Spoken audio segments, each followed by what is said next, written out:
Hey, welcome to Let It Be. I'm Vanessa, and this is my little corner of music YouTube. Today, I'm going to do the third episode of a series that I call Should It Stay or Should It Go? Where I take a closer look at albums in my collection that I think that I need to reassess. Maybe that I bought them on a whim and didn't end up liking them that much, or maybe I own them and I've never actually listened to them. That's another side aspect of this series that I'm going to explore because I have, as any collector does, and as any collector knows, sometimes you buy things without ever hearing them, and then you just don't get to them. So this will be an excuse for me to actually get to some of these albums that I own that maybe I should own, maybe I shouldn't. But anyway, that's not what we're doing today. The album that I'm exploring today, I have actually heard before.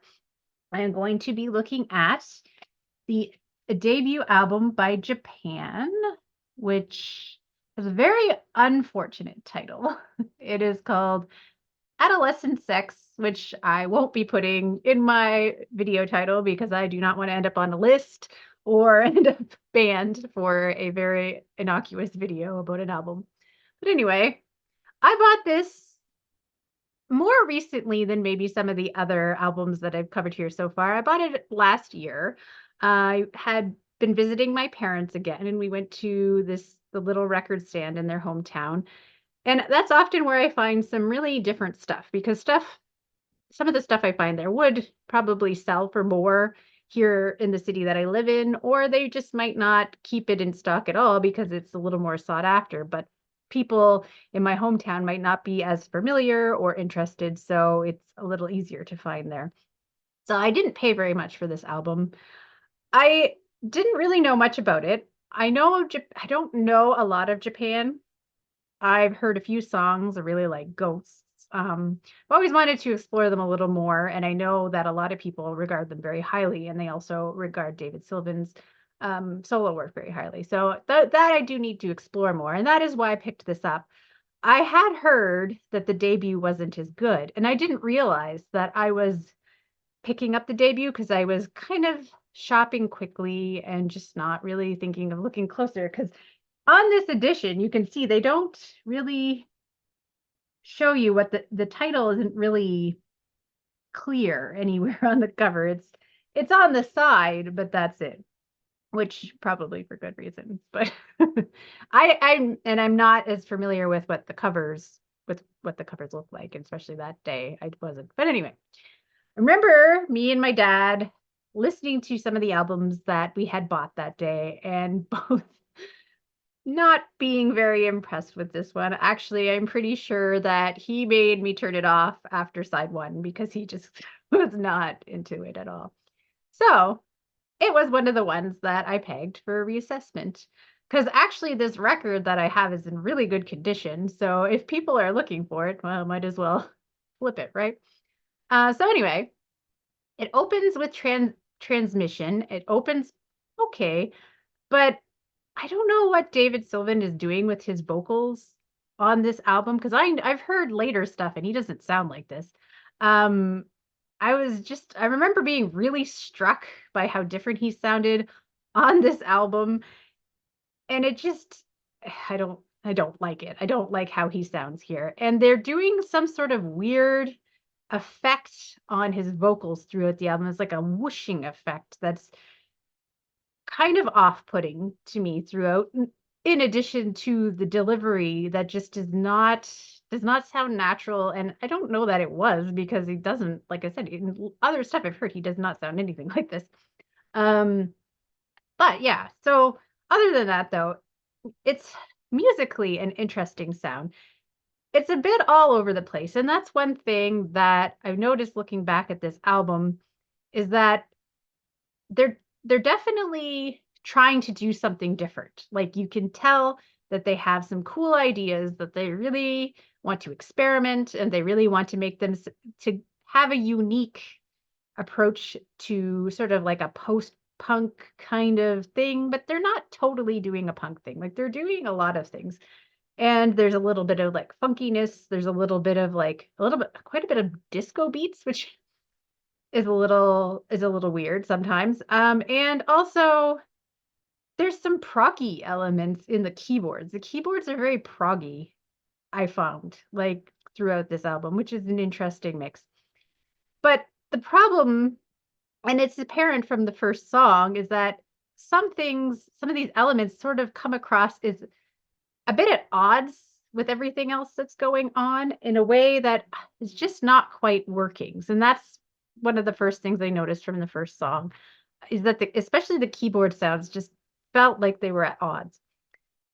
So then with the next song, it's called The Unconventional, and that's where they start to go into that little funkier bit of the sound. And it's not terrible, but it's weird. And like there's something about the production that makes it sound weird. And I don't know what it is, but it just doesn't totally work. And that's where that whooshing effect on his vocals that I mentioned, that's where it really, really started, really became apparent to me. And I don't think it ever really went away. Wish You Were Black is a bit of unfortunately titled, and I don't know, the lyrics were pretty weird. And it just almost sounds like the pieces of the songs are not quite fitting together. Like there's something ramshackle about it, and it's not appealing. Like sometimes things are experimental and they don't fit together in a way that makes sense, but it works. The problem is that I don't think that it works here. I think they were a bit failed by the direction of their producer, or I don't know. Like they have since gone on to sort of distance themselves from this album. I've read that thought they weren't really ready. They were very young when they made this, and I think that is very apparent. That is very apparent on this album. Again, there's some proggy sounding keyboards here, and but yeah, it just does not work. Then the next song, Performance, it goes into a funkier sound, especially in the bass. Um, and that is again, I kept making notes about the vocals. That effect on the vocals really drove me crazy throughout the album. Um, and it's another song that sounds kind of messy.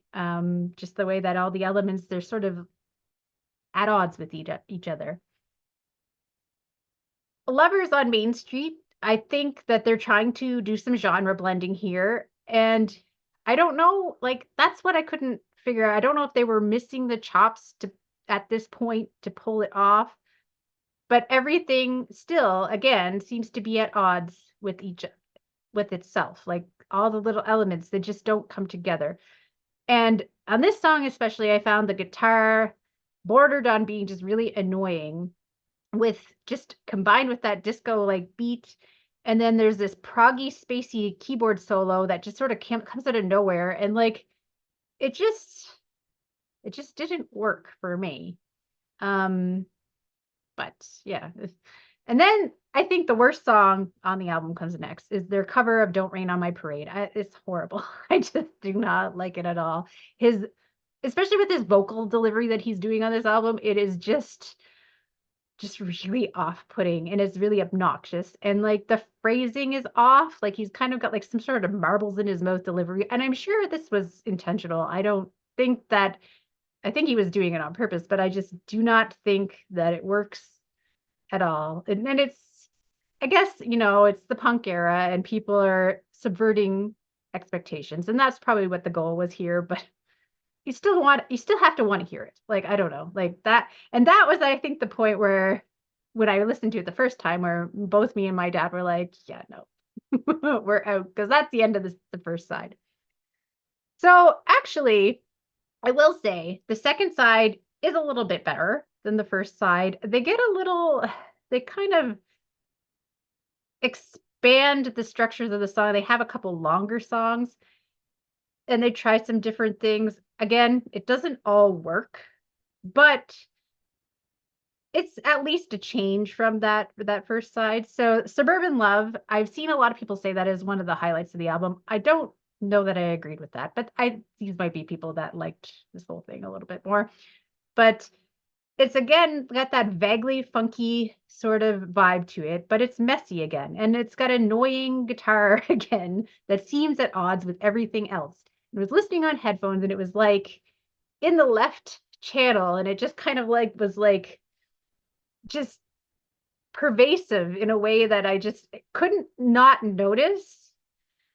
And it just drove me crazy. I did not like the backing vocals on this song, and it just kind of rambled on until it just eventually ended. And there was this sort of clavinet sound that they introduced at one point, but and it could have been something cool, but it was like buried in the mix, or it was kind of like sort of vaguely there, like buried under all this other stuff, especially that annoying guitar. So like, I don't know. There was an issue with the mixing maybe on that song. The title track is the first song that has any sort of hook that I noticed, and it's a nice change. And my notes I said I don't know if that's a good thing or not, but it is a nice change. um, it just doesn't, and it doesn't seem to be a bunch of sounds fighting with themselves, which was nice. And I think maybe that was my favorite song on the album if I had to pick one. And but again, there was a strange sort of out of place keyboard sound at points. Like the keyboards were always at odds with everything else, but in a way that just didn't blend. I don't know. Communist China is the next track. It's almost kind of reminded me at Boston, like the band Boston at the beginning, but then it quickly went in a different direction. There's sort of this stop start structure that I did not find very appealing. But again, it added some variety, which was nice because I think from what I recall, I found the first side overall pretty samey in its in the song structures and just how they sounded. But I did find more variety on the second side. Now the closer of the album, Television, is a more another funky kind of song. It's a bit of a jammier song, and it's like a 9-minute song. Again, everything's sort of at odds with each other. But again, like Suburban Love, they're trying to do something a little more interesting and a little different. So yeah, I did appreciate that about it. And it does feel like a reasonable closer to the album. Like it feels like a good way to close out this piece of work. um, yeah. So all in all, I, I have to give them credit because they were very young. And they are trying to do something different. And that is one thing I will say. When I listen to this, this does not sound like anything else that I can think of. Like it's definitely got a unique sound. They're definitely going for something. It's just I don't think they're quite ready to either they're not quite ready to go for it, which is what they've said themselves, or they're just not being directed in the right way to get to what they want to do. Like there's like just it just does not work here. But I know that later on, I mean, they're beloved. So obviously they figured it out quickly after this, but this particular album, I don't think is a good example. Um, and I read a little bit about the sort of the label influence at the time. They were on more of a disco based label, Hansa, and that was the home to bands like Boney M. So I think that explains this sort of weird disco influence that kind of pops in every once in a while, sort of at odds with everything else. And not just I have no issue with disco overall, and I think that disco can really work at times with rock music. There's lots of times that has come together and really made something cool. And I think it could have here, but I don't think that it did. The other issue is David's vocals here. They're just obnoxious, and that does not help everything else. And again, I know that he sounds better than that, usually. Actually, when I was listening to it, a solo song after the album was over, a solo song of his came on, and it was like night and day. Like he sounded amazing on that song, but not so much here. But I will say the album is not as bad as I remembered it being. It just more sounds like a young band trying to figure things out. And I think they were just failed in that regard by the people who were in charge of trying to keep them on track. They just did not get them to a place where they made something that worked with what they were trying to do.